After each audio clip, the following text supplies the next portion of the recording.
नमस्कार, दूरदर्शन झारखंड देख रहे हैं आप और आप सभी दर्शकों के लिए आज हम लेकर आए हैं खास कार्यक्रम कवि गोष्ठी। राष्ट्रकवि रामधारी सिंह दिनकर ने एक बार कहा था कि कविता वो सुरंग है जिससे कवि एक विश्व से दूसरे विश्व में प्रवेश करता है। तो आज हम अपने कार्यक्रम के द्वारा अपने दर्शकों को एक ऐसे विश्व में ले जाएंगे जहां अलग अलग रंग है, अलग अलग एहसास है, अलग अलग भाव है। और इन्हीं रंगों से अपने दर्शकों को रंगने के लिए हमारे साथ स्टूडियो में मौजूद हैं कुछ खास मेहमान। तो चलिए अपने कार्यक्रम की शुरुआत करते हैं और हमारे अतिथियों से आपका मैं परिचय करवाती हूँ। हमारे साथ हैं रामगढ़ स्थित ओपी जिंदल स्कूल पतरातू में बतौर शिक्षक के पद पर सेवा दे रहे नीलोत्पल रमेश जी। इनकी कविता संग्रह, आलोचनात्मक लेख, लोक कथाएं आदि भी प्रकाशित होती रहती हैं।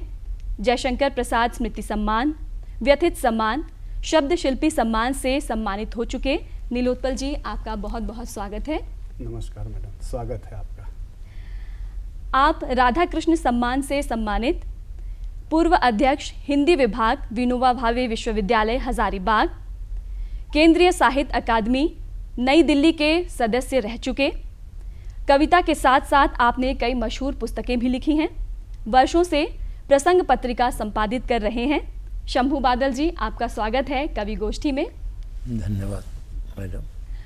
और हमारे अगले अतिथि हैं प्रसंग के प्रबंध संपादक और राष्ट्रीय स्तर पर विभिन्न पत्र पत्रिकाओं में अपनी कविताओं और कहानियों से सुशोभित करने वाले राजेश दुबे जी। तो राजेश जी, आपका भी बहुत बहुत स्वागत है कवि गोष्ठी में। तो चलिए आगे बढ़ते हैं और आज हम सबसे पहले शुरुआत करते हैं कवि नीलोत्पल रमेश जी से। तो आज आप हमारे दर्शकों को क्या सुनाने वाले हैं? नमस्कार। मेरी पहली कविता का शीर्षक है मैं ही हूँ। मैं ही तो हूँ, मैं कहीं तो जाती रही हूँ अबला, पर अब मैं नहीं हूँ अबला, बल्कि मेरे ही बूते घर परिवार और समाज एक आकार ग्रहण करके जग में नाम रोशन करता है। मैं कहीं तो जाती हूँ अबला, पर अब मैं अबला नहीं हूँ, बल्कि मेरे ही बूते घर परिवार और समाज एक आकार ग्रहण करके जग में नाम रोशन करता है। मैं ही हूँ तो यह सृष्टि है जिसके सौंदर्य से सब महमह करते हैं।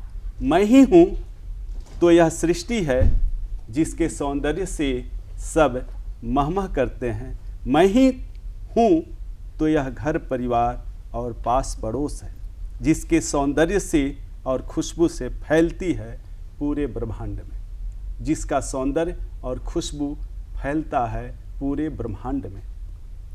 मैं ही हूँ जो इस समाज को राह दिखाती हूँ। मैं ही हूँ जो इस समाज को राह दिखाती हूँ और यह समाज एक लीक पर चल पड़ता है, और यह समाज एक लीक पर चल पड़ता है। मेरे ही बूते इस जग में सृष्टि आरंभ हुई और मेरे ही से इसमें रवानगी कायम है। मेरे ही बूते इस जग में सृष्टि आरंभ हुई और मेरे ही से इसमें रवानगी कायम है। मैं ही हूँ जिसके सहारे घर परिवार में खुशियाँ कायम होती हैं।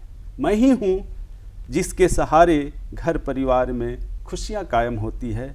मैं ही हूँ तो अब बहुतों को जलन होती है सिर्फ मेरे होने न मात्र से। मैं ही हूँ तो अब बहुतों को जलन होती है सिर्फ मेरे होने मात्र से। महिलाओं पर आधारित आपकी ये कविता वाकई बहुत ही लाजवाब है और इन शब्दों में आपने इतने अच्छे तरीके से बताया कि मैं अबला नहीं हूँ, लेकिन अब मुझसे ही जो है समाज का निर्माण होता है, मैं सृजन करने वाली हूँ, तो मैं अबला नहीं हूँ। मुझसे जो भी आपको जिस तरह की भी परेशानी या दिक्कत रहती हो, लेकिन आप हमें कमज़ोर मत समझो। खैर, अब आगे बढ़ते हैं और सुनते हैं शंभुनाथ जी से कि आज आप हमें क्या सुनाने वाले हैं। धन्यवाद। सभी को नमस्कार। पहली एक कविता है, वह औरत पगली नहीं थी। सच कहता हूँ वह औरत पगली नहीं थी। सच कहता हूँ वह औरत पगली नहीं थी। मैं अच्छी तरह जानता हूँ कजली उसका नाम था। पति का नाम कुमार था। बहुत समझदार थी, संवेदनशील थी, पति के लिए जीती थी। कुमार भी न्योछावर था। 2 शरीर एक जान, एक प्यारी बेटी थी, बहुत ही दुलारी मनोरमा। सच कहता हूँ वह औरत पगली नहीं थी, मैं अच्छी तरह जानता हूँ। जवानी इठला रही थी, खिलखिला रही थी, रंग बिरंगे फूल हवा के साथ मचल रहे थे। जवानी इठला रही थी, खिलखिला रही थी, रंग बिरंगे फूल हवा के साथ मचल रहे थे। सुगंधमय परिवेश तृप्ति का खुला खजाना था। सुगंधमय परिवेश तृप्ति का खुला खजाना था कि मौत बिजली सी आई। कुमार मनोरमा को ले गई। शराबी युवक ने गाड़ी से मार दिया। अधूरी कजली कटी डाली सी गिर पड़ी। अधूरी कजली कटी डाली सी गिर पड़ी। दिल पर गहरी चोट अति विह्वल हुई वह। लोग उसे पगली समझने लगे, कहने लगे, बच्चे चिढ़ाने लगे। रुदन के कई महीने हाहाकार लिए अतीत में घुस गए। रुदन के कई महीने हाहाकार लिए अतीत में घुस गए। यथार्थ कजली को बार बार झकझोरने लगा। यथार्थ कजली को बार बार झकझोरने लगा, गंभीर चुनौती देने लगा। कजली धीरे धीरे स्वयं को संभालने लगी। यथार्थ कजली को बार बार झकझोरने लगा, गंभीर चुनौती देने लगा। कजली धीरे धीरे स्वयं को संभालने लगी। झंझावात के बीच वह एक दिन उठी। झंझावात के बीच वह एक दिन उठी। चुपचाप दूसरा शहर चली गई। मजदूरनी बन गई। नया जीवन गढ़ने में लग गई। सन्नाटा गहरा था। सन्नाटा गहरा था। अंधेरा साए साए कर रहा था। सन्नाटा गहरा था। अंधेरा साए साए कर रहा था। पर दीपक दूर ही सही टिमटिमाता हुआ उसे दिख रहा था। दीपक दूर ही सही टिमटिमाता हुआ उसे दिख रहा था। वह औरत पगली नहीं थी। बहुत ही लाजवाब। वो कह सकते हैं ना, आपने अपनी नायिका कजली के माध्यम से एक औरत की जो ज़िंदगी के अलग अलग जो दिशा होती है उसको आपने अपनी कविता के माध्यम से दर्शाया। आपका बहुत बहुत धन्यवाद इतनी अच्छी कविता हमें सुनाने के लिए। चलिए अब राजेश जी, आपके गुलदस्ते में आज क्या है हमारे लिए? मेरी कविता का शीर्षक है माँ। माँ जब बनाती है रोटी, मैं चुपचाप देखता हूँ कलाइयों का हिलना। वाह। चूड़ियों की खनक में गूंजती हैं वेद की ऋचाएँ। माथे की लकीरों में उभर आती हैं कुरान की आयतें। झुकी झुकी पलकों में गुम हो जाता है आसमान। माँ के मन में अनंत अभिलाषा नहीं, एक सुखद कामना है। अपने बेटे के लिए एक रोजगार। आने वाली अनजानी बहू में उड़ेल देना चाहती है संपूर्ण प्यार। गाय रंभाने लगती है माँ को देखकर।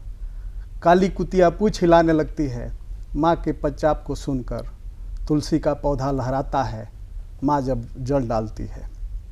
माँ के शासन तंत्र में खुश है सारा घर परिवार, आंगन दुआर। काश माँ के शासन तंत्र में होता सारा संसार, सारा संसार। वाह, कितनी अच्छी बात आपने कह दी अपनी कविता के माध्यम से। एक माँ है जो वो हर किसी के लिए अलग अलग किरदार अदा करती है, और वही माँ अगर संसार भी चलाने लगे तो फिर किसी के लगता है दुख के दिन तो फिर आने ही वाले नहीं हैं। फिर तो सब तरफ जहाँ भी देखिए आप, वो खुशी ही खुशी नज़र आएगी। चलिए आगे बढ़ते हैं। और नीलोत्पल जी, अब अगली कविता आप क्या सुनाएंगे हमें? अगली कविता का शीर्षक है समय का घोड़ा। समय की नब्ज टटोलती बातें कभी कभी अचंभित तो कभी कभी भ्रमित करती रहती हैं। समय की नब्ज टटोलती बातें कभी कभी अचंभित तो कभी कभी भ्रमित करती रहती हैं। ये बातें जेहन में ऐसी पैबस्त हो जाती हैं, ये बातें जेहन में ऐसी पैबस्त हो जाती हैं कि निकलने का नाम ही नहीं लेती। लाख कोशिश की जाए पर कील की तरह चुभती ही चली जाती है, पर कील की तरह चुभती ही चली जाती है। कुछ ऐसी बातें हैं जो समयशिला पर, कुछ ऐसी बातें हैं जो समयशिला पर खरी उतरती हैं, पर कुछ वैसे लोग हैं जो उसे खरी कहने पर भी कतराते हैं। पर कुछ लोग वैसे हैं जो उसे खरी कहने पर भी कतराते हैं। समय का घोड़ा जब बेलगाम हो जाता है, समय का घोड़ा जब बेलगाम हो जाता है तो फिर किसी के वश में आने का नाम ही नहीं लेता, फिर किसी के वश में आने का नाम ही नहीं लेता। समय का घोड़ा जब व्यक्ति के ऊपर सवार हो जाता है, समय का घोड़ा जब व्यक्ति के ऊपर सवार हो जाता है तो वह किसी के काबू में नहीं आ सकता है और वह दौड़ता ही रहता है, और वह दौड़ता ही रहता है। वाह, बढ़िया, बहुत ही बहुत अच्छा। अच्छी कविता आपने सुनाई, और शायद इसीलिए भी कहा जाता है कि बीती ताही बिसारी दे आगे की सुधी ले, यानी कि समय का घोड़ा तो दौड़ता ही जाता है। जो भी कुछ हो जाता है उससे आप बिसर जाइए, भूल जाइए और फिर आगे बढ़ते जाइए। तो हम भी आगे बढ़ते हैं। और शंभू जी, अब अगली कविता आप क्या हमें अगली पेश करेंगे? कविता है जी सरिता का पेड़। सरिता एक पात्रा है, जी। उसका एक पेड़ है, वह पेड़ है महुए का। सरिता का एक पेड़ है महुए का, पेड़ युवा है खूब छतनार। महुए का पेड़ युवा है खूब छतनार, बलिष्ठ भुजाएं सघन टहनियाँ, गीत गाते पत्ते सुगंधित बयार, वासंती उल्लास। पेड़ युवा है खूब छतनार, बलिष्ठ भुजाएं सघन टहनियाँ, गीत गाते पत्ते सुगंधित बयार, वासंती उल्लास। जब धूप चढ़ती है पेड़ ठठाकर हंसता है, जब धूप चढ़ती है पेड़ ठठाकर हंसता है, प्रसन्न खोंच बरसाते हैं फूल, महुई सफ़ेद गद्देदार हो जाती है ज़मीन, महुई सफ़ेद गद्देदार हो जाती है ज़मीन। इतने सारे महुए सरिता खिल जाती है, सोचती है इससे माँ का इलाज करवाऊंगी, अच्छा सलवार सूट जूती ज़रूर लूँगी।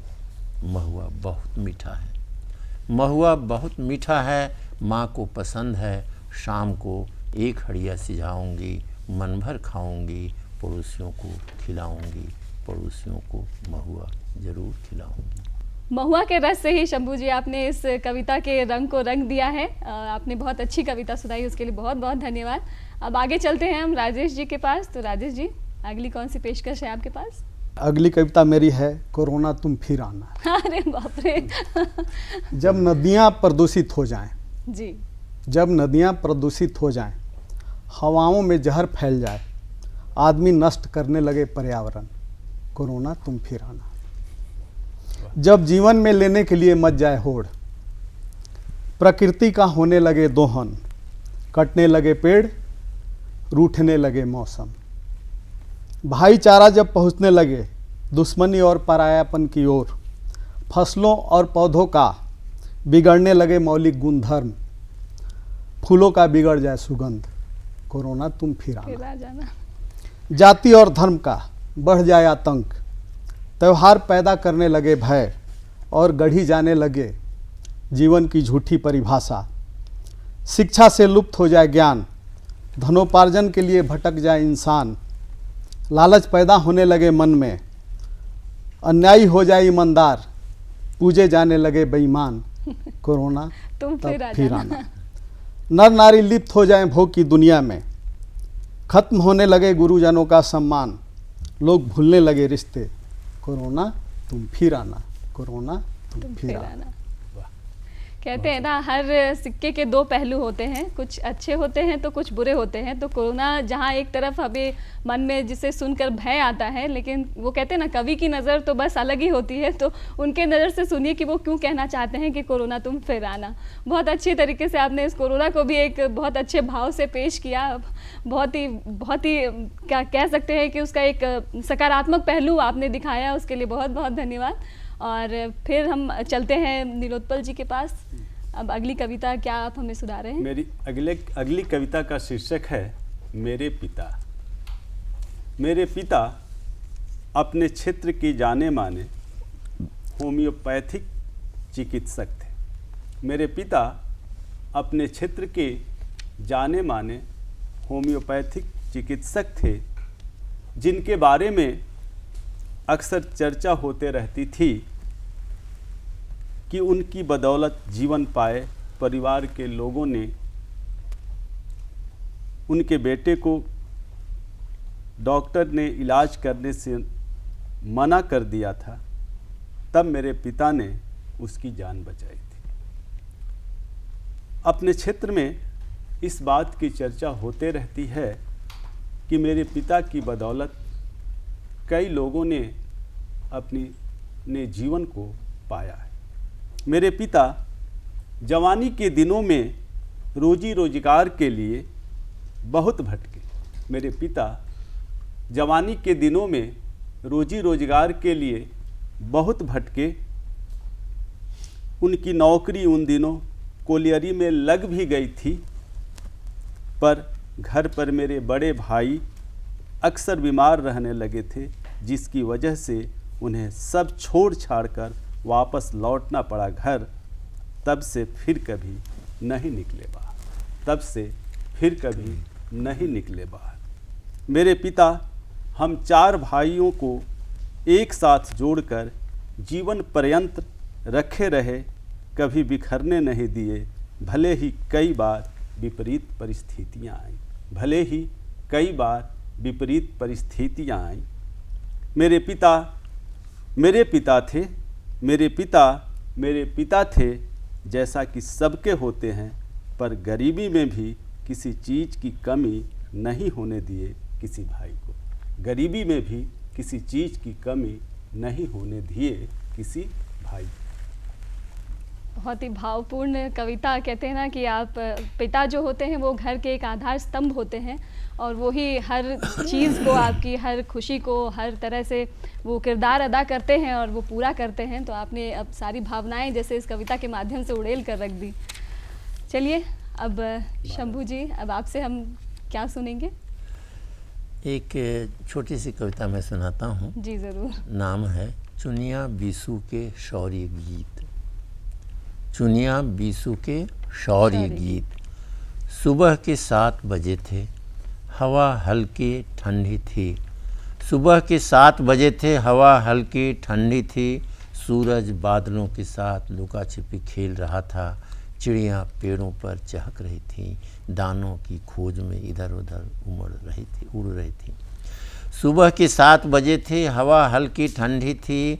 सूरज बादलों के साथ लुका छिपी खेल रहा था। चिड़ियाँ पेड़ों पर चहक रही थीं, दानों की खोज में इधर उधर उड़ रही थीं। शांत आवाज़ को ट्रैक्टर छेड़ रहा था। बीसू बेटी चुनिया के साथ सूखी लकड़ी माथे पर रख जंगल से लौट रहा था।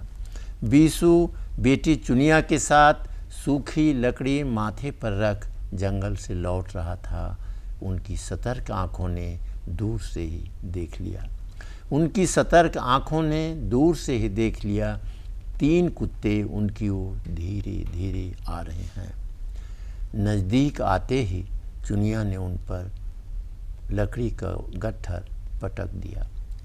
नज़दीक आते ही चुनिया ने उन पर लकड़ी का गट्ठर पटक दिया। बीसू टांगी ले दौड़ा, कुत्ते लंगड़ाते हुए भागे। चुनिया बीसू के शौर्य गीत टपाटप बूंदों ने गाए। चुनिया बीसू के शौर्य गीत टपाटप बूंदों ने गाए। डालियाँ ने पत्तियाँ बजाईं, आकाश मुस्कुराया। चुनिया बीसू के शौर्य गीत टपाटप बूंदों ने गाए। डालियों ने पत्तियाँ बजाईं, आकाश मुस्कुराया। धन्यवाद। चुनिया के शौर्य गीत काफ़ी रोचक तरीके से आपने बताया, उसके लिए आपका बहुत बहुत धन्यवाद। और राजेश जी मुस्कुरा रहे हैं पहले से, कुछ खास कविता अब हमें सुनने को मिलेगी। कविता का शीर्षक है बूढ़ा पीपल। बुढ़ौती में हरियाली भरे मन में सुनसान में खड़ा है बूढ़ा पीपल। जब कोमल कोमल पत्तियां हवाओं से मिलकर गाती है प्रेम का गीत, प्रसन्नता से झूम उठता है बूढ़ा पीपल। कोटरों में बसने वाली छोटी चिड़ियाँ अंडों से निकालती हैं ललमुहे बच्चे। ममता से भर उठता है बूढ़ा पीपल। झुलसती धूप में राहगीरों को शीतलता देकर खुद सूरज की गर्मी को भूल जाता है बूढ़ा पीपल। मगर आज गांव में आई है पुलिस, चली है गोलियां दो धर्मों के बीच। अपने ही दोस्तों के खून से तर हैं, लाशों को रखा गया है बूढ़े पीपल के नीचे। और आज बहुत उदास है बूढ़ा पीपल, बहुत उदास है बूढ़ा पीपल। वाह, बढ़िया, बहुत बढ़िया। बूढ़े पीपल के माध्यम से आपने भावनाओं को व्यक्त किया है कि कैसे जब समय बदलता है, दशा बदलती है, तो कैसे एक जो आप कह सकते हैं कि एक पौधा भी होता है या एक इंसान की जैसे जैसे सोच और मनोवृत्तियाँ बदलती हैं, वो आपने इसके ज़रिए पेश किया। बहुत ही मार्मिक कह सकते हैं इसे। और अब आप अगला हमें क्या सुनाएंगे नीलोत्पल जी? मेरी अगली कविता का शीर्षक है बच्चे स्कूल जा रहे हैं। बच्चे स्कूल जा रहे हैं। अपनी पीठ पर लादे हुए कुरान की आयतें, गीता के श्लोक, बाइबल की सूक्तियाँ और धर्मों की अनेक विचारधारा। बच्चे स्कूल जा रहे हैं। अपनी पीठ पर लादे हुए कुरान की आयतें, गीता के श्लोक, बाइबल की सूक्तियाँ और धर्मों की अनेक विचारधाराएं। बच्चे स्कूल जा रहे हैं। उनकी पीठ पर बैठा हुआ है पहाड़। बच्चे स्कूल जा रहे हैं। उनकी पीठ पर बैठा हुआ है पहाड़। पृथ्वी इसके बोझ से असहज महसूस कर रही है। पृथ्वी इसके बोझ से असहज महसूस कर रही है। दिशाएं खोती जा रही हैं अपना संतुलन, और चिड़िया चहचहा रही है। और चिड़िया चहचहा रही है। बच्चे स्कूल जा रहे हैं, कूदते फांदते खिलखिलाते, जैसे सब कुछ आज ही पालेंगे अपने स्कूल से और खुशी खुशी लौट आएंगे। बच्चे स्कूल जा रहे हैं और माएँ आशंकित हैं, पिता सहमे हुए हैं कि समय पर सही सलामत लौट आएगा ना मेरा लाल, कहीं प्रद्युम्न की तरह कुछ हो तो नहीं जाएगा ना। बच्चे स्कूल जा रहे हैं ताकि भविष्य का बीज बन अंकुर ले सकें जीवन की खुशहाली के लिए। बच्चे स्कूल जा रहे हैं ताकि भविष्य का बीज बन अंकुर ले सकें जीवन की खुशहाली के लिए। बच्चे स्कूल जा रहे हैं, माता पिता का अरमान ले, सपनों का पिटारा ले, भूत वर्तमान भविष्य ले, ताकि छू लें आसमान, ताकि छू ले आसमान। बढ़िया, बहुत अच्छा। कह सकते हैं बच्चे जाते तो स्कूल हैं और स्कूल में उनके पीछे उनके कंधे पर बस्ते रखे होते हैं, स्कूल का बैग रखा होता है, लेकिन उस बैग के ज़रिए आपने बताया कि उनके ऊपर कितनी तरह की आशाएं होती हैं, माँ बाप के अरमान होते हैं, एक भविष्य होता है। जो कहते हैं कि जैसे जो ये नई पीढ़ी जो होती है, ये बच्चे जो होते हैं वो कल का भविष्य होते हैं, तो उसे आपने इतने अच्छे तरीके से शब्दों में पिरो कर हमें बताया। लाजवाब कह सकते हैं इसे। अब आगे बढ़ते हैं और शंभू बादल जी, अब आप हमें क्या सुनाना चाहेंगे? यह कविता है ओह मेरे पापा। फुलिया का बचपन प्रफुल्लित किलकारियों से भरा था। फुलिया का बचपन प्रफुल्लित किलकारियों से भरा था। उसकी चाह का हर रंग उसके पास था। उसकी चाह का हर रंग उसके पास था। मौसम में कहीं भी कांटे ताप नहीं थे, केवल खुशियों के फुहार थे। मौसम में कहीं भी कांटे ताप नहीं थे, खुशियों के फुहार थे। एक दिन पिता खांसते खांसते आकाश में समा गए। दुख के पंजे फुलिया को लहूलुहान करते रहे। वह रोती सिसकती निराशा के सागर में डूबती उतराती रही। दुख के पंजे फुलिया को लहूलुहान करते रहे। वह रोती सिसकती निराशा के सागर में डूबती उतराती रही। उसके सपने अखवाने को थे कि सूख गए। उसके सपने अखवाने को थे कि सूख गए। भरी भरी आंखें लिए वह सोचती रही, काश पापा जीवित होते, मुझे ज़रूर पढ़ाते, तब मैं झाड़ू पोछा बर्तन के चक्कर में नहीं फंसती। आगे बढ़ती नौकरी करती गीत लिखती, आगे बढ़ती नौकरी करती गीत लिखती, बच्चे पढ़ाती ठीक से जीवन जीती। ओह मेरे पापा, मैं फिर से पढ़ूंगी, मैं फिर से पढ़ूंगी, ज़रूर पढ़ूंगी, मैं फिर से ज़रूर पढ़ूंगी मेरे पापा। माँ बाप का होना किसी बच्चे के लिए कितना ज़्यादा अहम होता है, उनके सपनों को पूरा करने के लिए ये फुलिया के माध्यम से शंभू बादल जी ने बहुत मार्मिक तरीके से बताया। और अब हम चलते हैं, हमारे कारवां को आगे बढ़ाते हैं और राजेश जी से सुनते हैं अगली कविता। कविता का शीर्षक है बच्चे पढ़ेंगे। बिल्कुल बिल्कुल पढ़ेंगे। बच्चे पढ़ेंगे, दुनिया गढ़ेंगे, सपनों की दुनिया हमारी तुम्हारी। ये झूठ पढ़ेंगे तो झूठी दुनिया, सच पढ़ेंगे तो सच्ची दुनिया, लेकिन हम पर निर्भर है कि हम इन्हें क्या पढ़ाएंगे। उनके सीखने से पहले हमें चौकस रहना होगा, दुनिया की सच्चाई को सामने रखना होगा। बड़ों को आदर देंगे तो वे भी सीखेंगे, हमारी झूठ फरेब और गाली निश्चल भाव से ले लेंगे। झूठ फरेब छल घूसखोरी भ्रष्टाचार धरती पर न बढ़े तो बच्चों को इनसे दूर रखना होगा। सुंदर दुनिया के लिए सुंदरतम बनना होगा। बच्चों को पढ़ाओ, इन्हें दिखाओ सत्य अहिंसा, बुद्ध गांधी महावीर, राम रहीम यीशु, नफरत नहीं प्रेम। बच्चे पढ़ेंगे, दुनिया गढ़ेंगे। वाह, और बच्चे अच्छा पढ़ेंगे तभी अच्छी दुनिया और बेहतर भविष्य गढ़ेंगे। राजेश जी, आपने बहुत अच्छी कविता सुनाई। तो जैसा कि मैंने आपको शुरुआत में ही कहा था कि कविताएं ऐसी होती है जो कवि को एक विश्व से छोड़कर दूसरे विश्व तक पहुंचा देती है। लेकिन जब आपके साथ महफिल में इतने अच्छे अच्छे कवि बैठे हों तो हम ये भी कह सकते हैं कि हम जैसे श्रोता जो हैं वो भी एक दुनिया के छोड़कर दूसरी दुनिया में चले जाते हैं, जहाँ इनके ये अलग अलग भाव आपको सुनने को मिलते हैं और आप इन भावों में खो जाते हैं। जैसे कि आपने यहाँ पे अलग अलग तरह की चीज़ें सुनी।